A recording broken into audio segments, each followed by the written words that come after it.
accoglienza in hotel ancora per stanotte, poi torneranno in strada malgrado le offerte di pagare l'accoglienza per un'altra settimana. Ci serve aiuto per portarli nei luoghi di lavoro, non ce la facciamo più, dice Mirella Tuzzato. Parlano Anna e Luca, gli attivisti veneti salpati con la Global Sumud Flottiglia, sequestrati per 30 ore, annunciano la partecipazione alla manifestazione contro il padiglione israeliano alla Biennale. Omicidio di via Castelmenardo, la Corte d'Appello di Venezia conferma 8 anni per il sedicenne accusato di concorso in omicidio volontario e rapina aggravata per l'aggressione mortale a Francesco Favaretto. Ordina online anfetamine ed ecstasy, ma con il pacco gli arriva a casa anche la Guardia di Finanza, nei guai un 59enne di San Biagio di Callalta.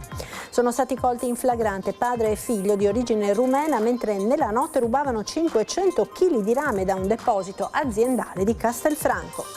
Giornata di commemorazioni per i 50 anni dal terremoto che devastò il Friuli, il capo dello Stato e la premier a Gemona. Nel Trevigiano il ricordo di chi aiutò e testimoniò la tragedia. Oltre 100 iscritti alla 52esima edizione del concorso per giovani cantanti lirici Toti Dal Monte. Presentato questa mattina a Treviso, il sovrintendente della Fenice Colabianchi sarà presidente di giuria. Buonasera e ben ritrovati con l'edizione di Treviso dei nostri telegiornali. Migranti, accoglienza in hotel ancora per questa notte, dopodiché torneranno in strada nonostante le offerte di benefattori di pagare l'accoglienza per un'altra settimana. È mancato il supporto per il trasporto, denuncia Mirella Tuzzato, che punta il dito contro i datori di lavoro. Intanto convocato per venerdì un vertice in prefettura. Ultima notte in hotel per i migranti sgomberati dal Parc dal Negro, nonostante nelle ultime ore, oltre all'imprenditrice che aveva deciso di prolungare il suo sostegno fino a domenica, si sia fatta avanti anche un'altra persona disponibile a pagare l'albergo per un'ulteriore settimana. Ma non basta, dice Mirella Tuzzato, che da 2 settimane con i volontari di Veneti schiacciati dalla crisi accompagna i migranti a prendere il treno ed il bus per andare al lavoro. Mi sembra che l'abbiamo scritto in lungo e in largo di cosa ha bisogno per andare avanti questo progetto. Ha bisogno di solidarietà anche nel trasporto. Abbiamo pulmini, abbiamo volontari che si offrono, fatevi sentire perché io stasera chiudo, è finita la settimana per questi ragazzi, se io non trovo un aiuto io non vado più da nessuna parte perché da sola io non ce la faccio più, questa è la verità. E i miei volontari anche loro sono stanchi perché devo alzarsi mattina alle 5 per andare a prendere questi ragazzi a Villa Fiorita.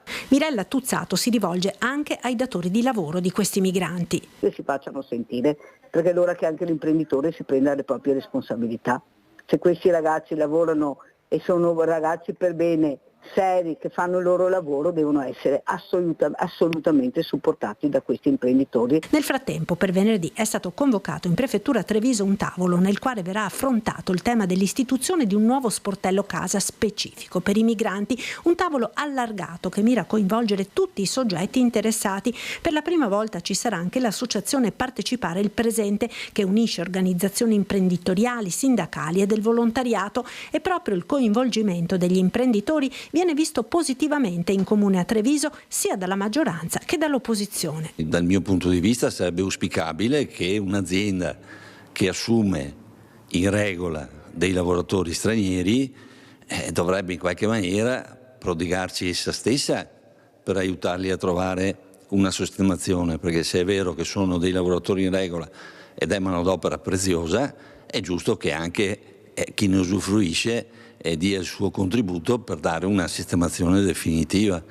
Quindi deve essere un'azione fatta di concerto tra i vari soggetti interessati. Tra i vari soggetti interessati un'amministrazione comunale è il soggetto più marginale, cioè quello che si trova a gestire un'emergenza, non che l'ha creata e non che la deve risolvere. Sicuramente è molto importante l'allargamento del tavolo con Partecipare al Presente, che è un'associazione che ha sindacati e anche imprenditori, perché è molto importante che il mondo dell'imprenditoria, che peraltro utilizza, diciamo così, come lavoratori questi migranti, intervenga. Questi hanno bisogno di una casa e anche la possibilità di spostarsi agevolmente con dei mezzi pubblici.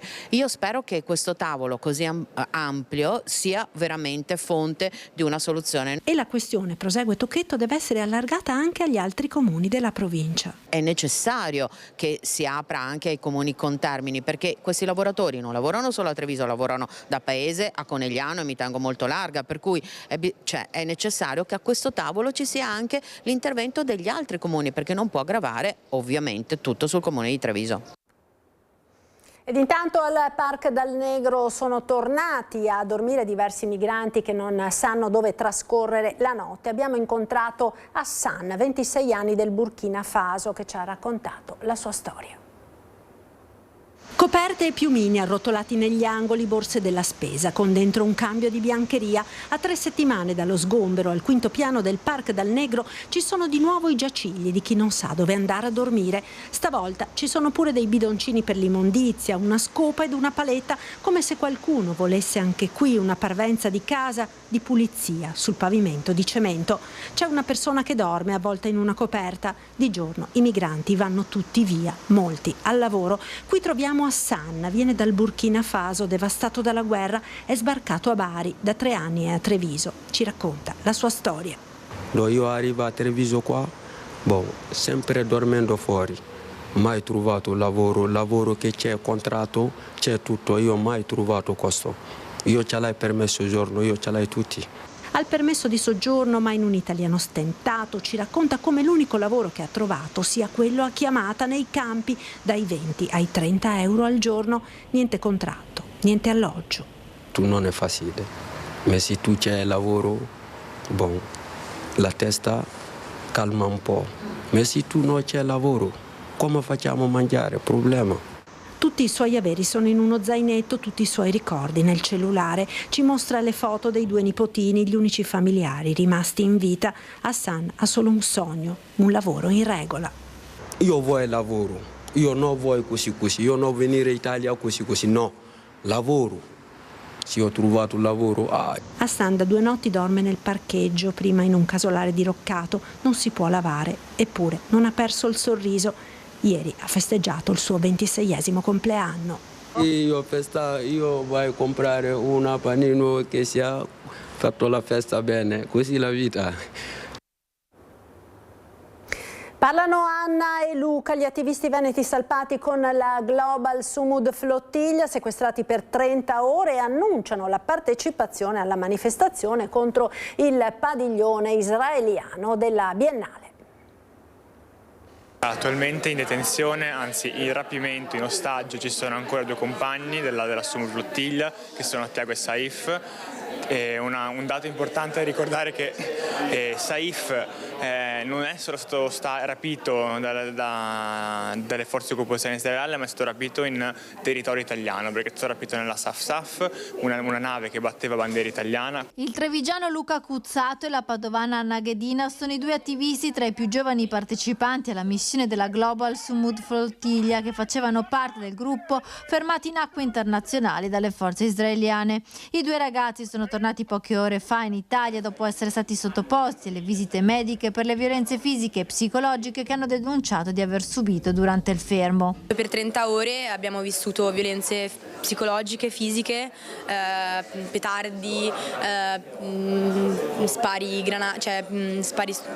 pistole stordenti, granate e privazione del sonno e privazione di diritti principali della persona. Il mio racconto non vuole essere molto rilevante nelle cose che voglio dire, perché ho vissuto delle cose, ovviamente potete immaginarle, non piacevoli, ma la cosa che ci teniamo, anzi io ci tengo particolarmente che esca, è che non è nulla rispetto a quello che vivono le persone palestinesi. Picchiati e costretti alla privazione del sonno e del cibo, alcuni di loro sottoposti ad isolamento dopo essere stati bloccati a pochi chilometri dalla Grecia la notte tra il 29 aprile e il 1 maggio. La flottiglia nelle prossime settimane dovrebbe ripartire con una nuova missione. Intanto si annunciano mobilitazioni venerdì a Venezia contro il padiglione israeliano alla Biennale. Sarà una giornata di mobilitazione e di sciopero con appuntamento in Viale Garibaldi, che avrà come obiettivo dimostrare con tutta la nostra forza la nostra contrarietà al padiglione genocidio, come è stata chiamata questa manifestazione contro il padiglione genocidio. Manifestazioni in programma anche a Padova il prossimo 15 maggio e poi il 16 maggio la mobilitazione nazionale a Roma e Milano. La cronaca giudiziaria ora con l'omicidio di via Castelmenardo. La Corte d'Appello di Venezia conferma 8 anni per il sedicenne accusato di concorso in omicidio volontario e rapina aggravata per l'aggressione mortale a Francesco Favaretto. Secondo la consulenza presentata dalla difesa, il sedicenne soffre di un disturbo di personalità certificato da numerosi medici e al momento del fatto, ovvero del delitto, non era capace di volere. Non solo, ma anche una marcata immaturità. Per la grave patologia di cui è affetto e che è stata certificata nel corso degli anni, sin dal 2013, quindi sin dall'età di 4 anni fino praticamente al suo ingresso in carcere. Questa patologia, questo disturbo di personalità che invece poi il perito sorprendentemente ha ritenuto non sussistente, nonostante negli anni precedenti più neuropsichiatri infantili, diversi neuropsichiatri infantili abbiano sempre certificato la presenza di questo disturbo, quindi secondo noi la perizia è assolutamente sbagliata.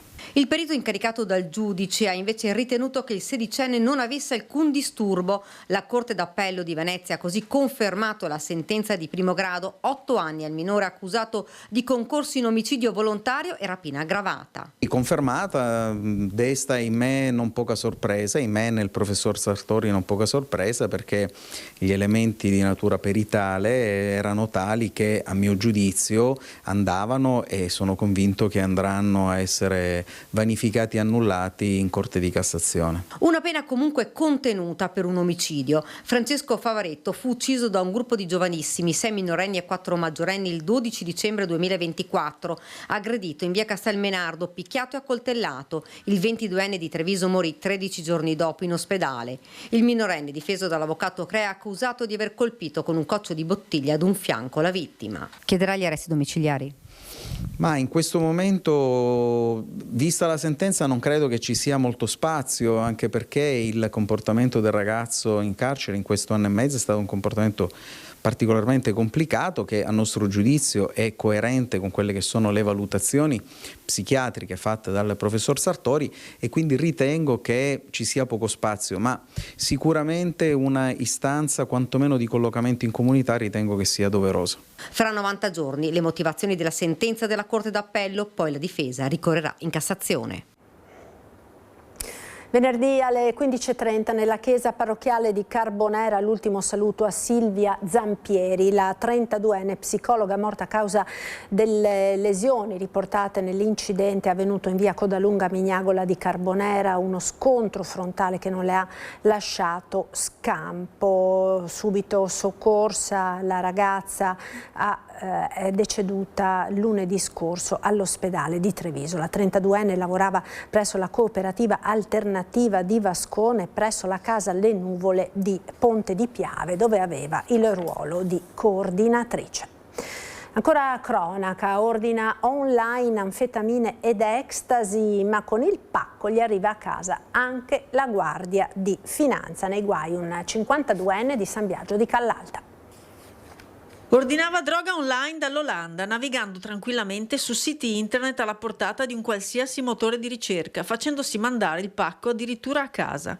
La Guardia di Finanza di Treviso ha però tracciato la spedizione e, chiedendo all'autorità giudiziaria di ritardare la consegna, è risalita al destinatario, un 59enne residente a San Biagio di Callalta. Una volta ottenuto il decreto di ritardato sequestro, i finanzieri del Nucleo di Polizia Economico-Finanziaria di Treviso hanno seguito il pacco fino a destino e hanno individuato appunto il reale destinatario della sostanza, nei confronti del quale sono state immediatamente eseguite delle perquisizioni personali e locali, hanno permesso di rinvenire, oltre allo stupefacente contenuto del pacco, ulteriori sostanze, nello specifico circa 30 grammi di metanfetamine e 3 pastiglie di ecstasy. Le pastiglie gli erano state addirittura omaggiate in quanto aveva raggiunto una certa cifra di spesa, avendo pagato con un bonifico totalmente tracciabile. Addirittura il responsabile ha acquistato questa sostanza stupefacente facendo un bonifico, disponendo un bonifico verso un conto corrente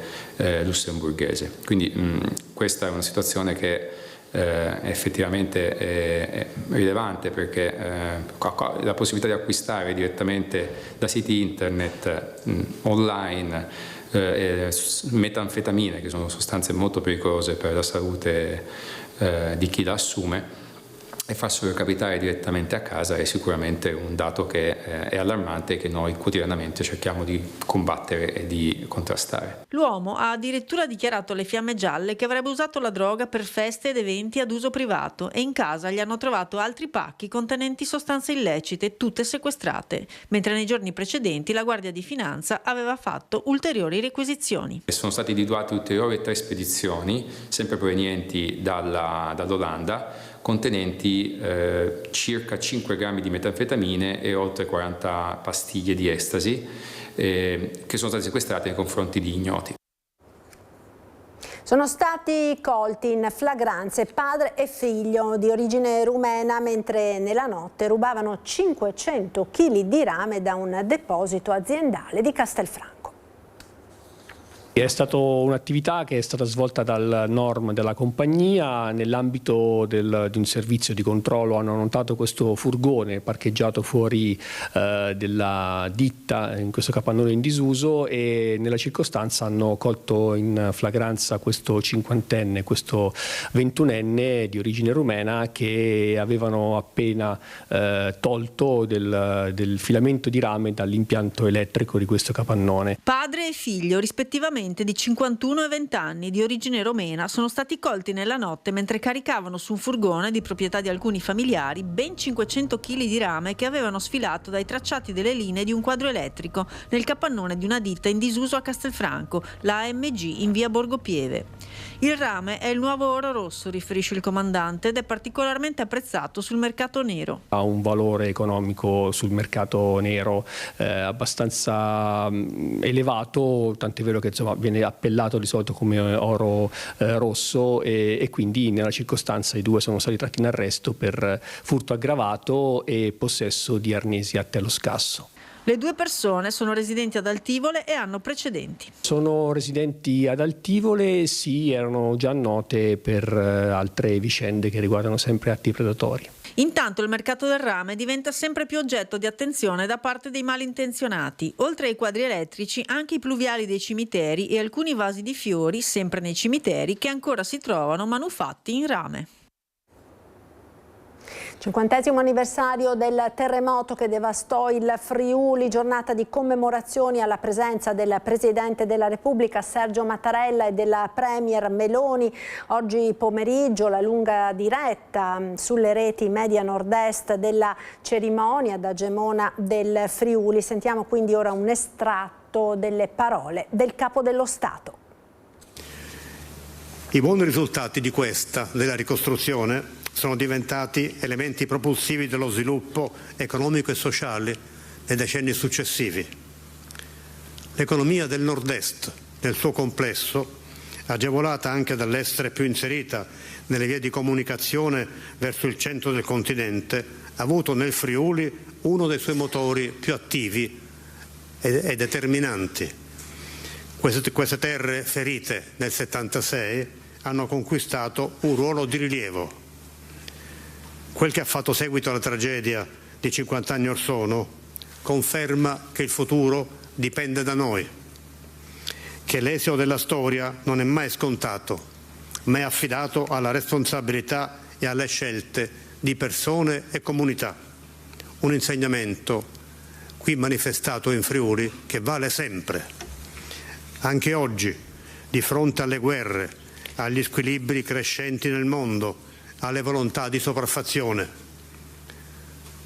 Ricorrono in questo 2026 160 anni dalla riunione all'Italia del Veneto e dello storico territorio del Friuli, anni in cui le virtù patriottiche di queste contrade hanno tanto offerto al nostro Paese.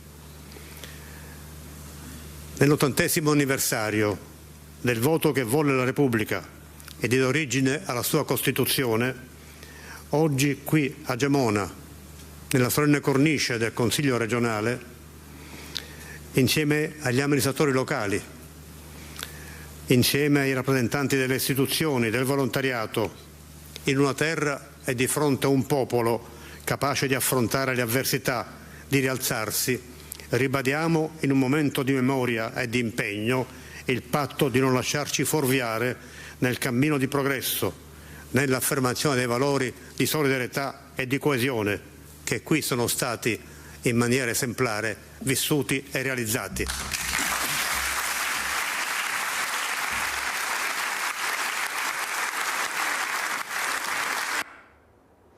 E mentre gli alpini si preparano alla Dunata Nazionale di Genova, si ricorda anche il loro prezioso supporto ai terremotati friulani. 6 maggio 1976, che gli alpini si preparino a partire per la Dunata Nazionale di Genova, proprio nella settimana dei 50 anni dal terremoto in Friuli, riempie ancor più di significato queste giornate. Da Treviso, dal gruppo Salsa Reginato, un uomo simbolo delle penne nere, il generale Italico Cauteruccio, racconta che all'epoca comandava il battaglione Morbegno con sede a Vipiteno, in Alto Adige. Io mi ricordo che la caserma, quando è arrivato il terremoto, sentivamo che noi tremare, nonostante fossimo tanto lontani, e ho fatto scendere di notte gli alpini nel cortile della caserma per paura che succedesse qualcosa di peggio. Quando ero arrivato a Iulia ho trovato che la Iulia era già schierata per fare il lavoro che fanno gli alpini in quelle circostanze, scavare, assistere la gente, eccetera. Lavoravano tutti quanti veramente come se fossero stati parenti loro. Il lavoro tra le macerie, la ricerca dei morti, la consolazione dei vivi. Un gruppo di giovani alpini chiese a Cauteruccio di poter cantare per quella gente e lui acconsentì. Sono andati per cantare, a un certo punto la gente non voleva sentire le canzoni allegri, perché come tutti sanno le famiglie dei friulani, dei carnici, hanno avuto durante le guerre morti, feriti, reduci. Volevano le canzoni degli alpini e questi qui era la loro carta forte e si sono messi a cantare le canzoni degli alpini, e da quel momento il corpo d'armata alpino ha adottato i cori come organico. Fino a quel momento in organico c'era solo la fanfara. Vista la valenza di questa iniziativa, hanno accettato e tutte le brigate hanno fatto il coro, che tuttora le brigate non ci sono più alcune, però i cori e le fanfare ci sono ancora. Tra i primi a raccontare con le immagini il terremoto del Friuli un giovane fotografo trevigiano, Gabriele Coassina, a 50 anni di distanza rivive il dolore e la speranza di quei giorni. Non si riusciva a fotografare quasi niente, la luna non era ancora piena e quindi ho dovuto aspettare le prime luci dell'alba in mezzo all'angoscia di questa gente. Ancora mi si stringe la gola perché nel buio della notte condividere questo disastro è stata una cosa estremamente coinvolgente. È stato tra i primi reporter ad arrivare dove l'Orcolat, come i friulani hanno poi indicato il terremoto, aveva devastato la Carnia. Gabriele Coassin racconta così lo slancio di un giovane fotografo partito da Treviso cercando la notizia. Quando abbiamo sentito il tavolo muoversi, la minestra uscire dal piatto, a parte lo spavento, abbiamo acceso la radio e abbiamo sentito di questo terremoto probabilmente in Slovenia nei primi momenti. Incredibilmente io avevo con me la valigia con l'attrezzatura fotografica e un po' di pellicole, ho preso la radio transistor che c'era in cucina, l'ho messa in macchina perché non avevo la radio in macchina e sono partito verso la Slovenia. Durante il viaggio ho sentito che l'epicentro del terremoto era nella zona di Udine e sono arrivato a Forgaria, il primo paese che ho incontrato con quel disastro. Un'immersione totale nel dolore e nella devastazione che Coassin ha fissato per sempre in migliaia di immagini. Alle prime luci dell'alba, nella desolazione, ho provato a entrare anche nelle case dove ancora c'era qualcuno, cioè quelle che erano ancora in piedi ma molto danneggiate, e ho chiesto di poter fare delle fotografie a queste persone, quindi si vede la farmacista con tutto per terra, si vede un uomo con ancora un quadro di una bambina alle spalle ma la parete tutta crepata, si vede una stalla dove c'è una mucca ancora vivente, diciamo, ma il contadino disperato perché aveva perso l'altra mucca che per lui erano una fonte di reddito per il latte, per il formaggio, per andare nei campi con l'aratro, eccetera, eccetera. E quindi questi vari tipi di disperazione ho cercato di fotografare. Ci fermiamo ora per qualche istante di pubblicità, tra poco.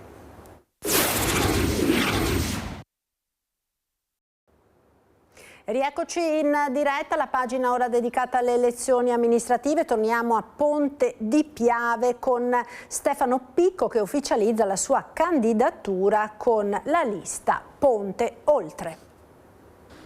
Sono Stefano Picco, ho 47 anni, abito da sempre in questo comune. In questa amministrazione ho ricoperto il ruolo di assessore e vice sindaco, attualmente sono segretario della Lega. Volto noto della politica locale, Stefano Picco scende in campo con un progetto che punta a coniugare esperienza e rinnovamento. 47 anni, agente di commercio, Picco si presenta oggi come candidato sindaco con la lista Ponte Oltre. Una proposta che nasce nell'area della Lega ma che rivendica un percorso autonomo rispetto alla precedente amministrazione. Ho deciso di candidarmi per dare una mano ai miei concittadini perché credo che con l'esperienza maturata in questi anni riesco ad ascoltare quali sono i problemi e le istanze del territorio. Ponte Oltre si propone di intercettare quell'elettorato legato alla tradizione del carroccio, ma che oggi chiede una nuova visione operativa più concreta e vicina alle esigenze quotidiane del territorio. Nel suo messaggio Picco insiste su pragmatismo, ascolto e rilancio del territorio, un ponte appunto tra ciò che è stato e ciò che può diventare. La prima cosa che farà da sindaco? Beh, innanzitutto terminare le opere che sono già iniziate, il cinema Luxor, la pista atletica, le piste ciclabili e il municipio. Dopodiché instaurare una macchina amministrativa dove raccolga tutte le idee dei cittadini per dare e migliorare il futuro di questo paese. Presentata questa mattina a Treviso la 52esima edizione del concorso lirico Toti dal Monte. Dal 18 al 23 maggio Treviso torna a regalare un sogno a 105 giovani voci under 35 in arrivo da tutto il mondo, dal Giappone a Cuba, nel nome di Toti dal Monte, icona di queste terre, voce che continua a risuonare viva tra chi oggi prova a farsi strada in un ideale passaggio di testimone che si tramanda da 52 edizioni. Un'edizione straordinaria che vede ragazzi provenienti da 18 paesi. Il premio Toti del Monte è un premio sostanzialmente anche professionalizzante, cioè nel senso che chi esce da qui avrà un po' di più rispetto ad altri la strada spianata verso quella che è poi la professione. Ricordiamo che chi vincerà andrà poi a far parte del cast di Traviata, quindi un'opera anche un po' difficile e complicata, che verrà messa in scena qui nell'ottobre del 2026. I giovani si confronteranno sui ruoli della Traviata, rimessa a concorso dopo 20 anni, e i vincitori andranno in scena a Treviso, Padova e Rovigo nella prossima stagione. Titolo che prevede ruoli maturi, ruoli e vocalità particolari, anche la stessa Violetta, ci vorrebbero, come dicevamo prima e commentavamo, tre soprani per coprire i 3 ruoli, diciamo, in un unico ruolo. Quindi ci auguriamo, siamo fiduciosi, abbiamo 35 Violette da ascoltare, saremo fiduciosi di trovare la Violetta adeguata. Talenti che il pubblico potrà ascoltare il giorno della finalissima, dove le porte del teatro si apriranno gratuitamente agli spettatori. E questo è previsto sabato 23 alle ore 17:30 con l'orchestra, quindi anche questa è una cosa importante, Orchestra Regionale Filarmonia Veneta, la prima volta dal 2021 che abbiamo l'orchestra, prima le finali si facevano con il pianoforte, quindi è una novità da qualche anno. La giuria sarà presieduta dal sovrintendente della Fenice Nicola Colabianchi, che si è detto onoratissimo e ha ribadito la validità del premio della formula per giovani che cercano una carriera. Questa è una manifestazione assai importante perché consente di entrare nel mondo del lavoro in maniera viva, in maniera fattuale, cioè non soltanto con un premio, con dei soldi per fare cosa? Per studiare ulteriormente, per andare a fare audizioni in giro che poi diventano scarsamente proficue tante volte. Quindi diciamo è una iniziativa particolarmente apprezzabile proprio perché consente l'ingresso nel mondo del lavoro in maniera diretta e non mediata da non si sa quali strade. Ecco. E anche la città sarà trasformata in un palcoscenico aperto al mondo, con mostre ed eventi collaterali, dagli abiti di scena alle vetrine a tema, fino all'invito per i finalisti di sedersi ad un tavolino e mangiare il tiramisù, magari con la voce di Toti in sottofondo, perché la lirica non sia polvere da museo, ma ancora una volta carne, voce, respiro. Ed ora le notizie dal Bellunese.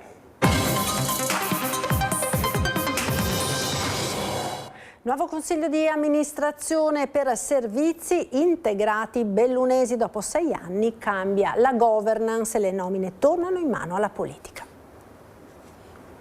Cambio al vertice di servizi integrati bellunesi e nuova fase per una delle principali società pubbliche della provincia. L'Assemblea dei Soci ha nominato il nuovo Consiglio di amministrazione per il triennio 26-28. A guidarlo sarà Alice De Cetta, 50 anni, feltrina, formazione economica e ruolo manageriale alla Clivet. Un profilo finora poco noto al grande pubblico, indicato in area centrodestra. Con lei il vicepresidente Marco Barp, proposto dal centro-sinistra, e i consiglieri Simone Bristot, Mirko Faè e Roberta Tiano. Si archivia così una stagione durata 6 anni con un CDA snello di 3 componenti, Attilio Sommavilla, Lara Stefani e Andrea Menin, che aveva accompagnato la nascita della società dalla fusione tra GSP e BIM Infrastrutture. Con il nuovo assetto a 5 membri le nomine tornano esplicitamente nell'alveo politico. Nel frattempo i soci promuovono i conti, il bilancio 2025 chiude con un utile di 1,5 milioni di euro, ricavi per oltre 42 milioni e un margine operativo lordo di oltre 7 milioni. Il patrimonio netto sale a 112 milioni, forte anche il fronte degli investimenti, 24 milioni e mezzo nell'ultimo anno per reti idriche, depurazione, nuove infrastrutture con interventi diffusi su tutto il territorio bellunese. Cresce inoltre la produzione di energia rinnovabile, prosegue il rinnovo degli impianti tra digitalizzazione e nuovi contatori. Il tema della nuova sede resta cruciale. L'Assemblea ha dato mandato al nuovo CDA di valutare l'acquisto dell'immobile in via Tiziano Vecellio. Uomo italiano tra i 20 e i 30 anni, è questo l'identikit più frequente delle persone soccorse nel 25 sulle montagne bellunesi e venete. Nel 22% dei casi si tratta di caduti, inciampe o scivolate seguite da problemi fisici o psicofisici e dalla perdita dell'orientamento. L'escursionismo si conferma l'attività più coinvolta, con oltre la metà degli interventi davanti a sci e attività alpinistiche, numeri che si inseriscono in un quadro più ampio. Nel 2025 il soccorso alpino ha effettuato oltre 1100 interventi, soccorrendo più di 1300 persone, in crescita rispetto agli anni precedenti. 71 gli interventi di ricerca dei dispersi. L'elicottero è presente in circa il 40% delle operazioni, ma resta fondamentale il lavoro delle squadre a terra, a pesare l'aumento della frequentazione della montagna, spesso senza adeguata preparazione. Un dato su tutti: oltre il 40% delle persone soccorse è illeso, segno di richieste di aiuto anche per prevenire situazioni più gravi. Il parto visto come un evento naturale, e per renderlo ancora di più, ecco, arriva in ospedale una stanza che sembra proprio quella di una casa. La novità, unica in Veneto, arriva a Feltre.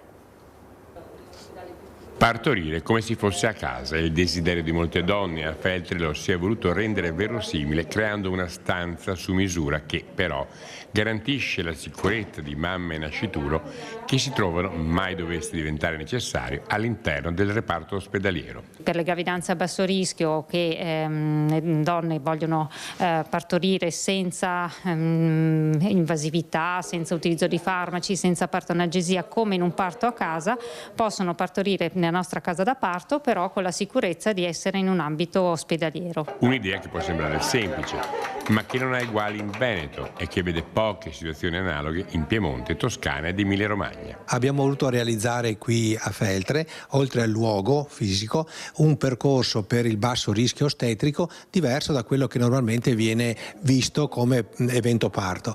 Abbiamo voluto cioè creare in questo ambiente e naturalmente come modalità organizzativa e creare le condizioni del parto come fosse a casa, però in un ambiente sicuro come quello ospedaliero. Un parto parto in una modalità più naturale che statisticamente riduce l'impiego di farmaci e chirurgia. Si è visto appunto che l'utilizzo di questa naturalità, il fatto di utilizzare l'aromaterapia, la cromoterapia, le posizioni libere della donna favorisce l'espletamento di un parto vaginale, una riduzione dei tagli cesari, una riduzione dell'utilizzo della partoanalgesia e quindi con una migliore soddisfazione da parte della donna e della coppia, con la sicurezza di avere poi un benessere sia della mamma che del bambino. Ed è tutto per questa edizione, il meteo dopo la sigla.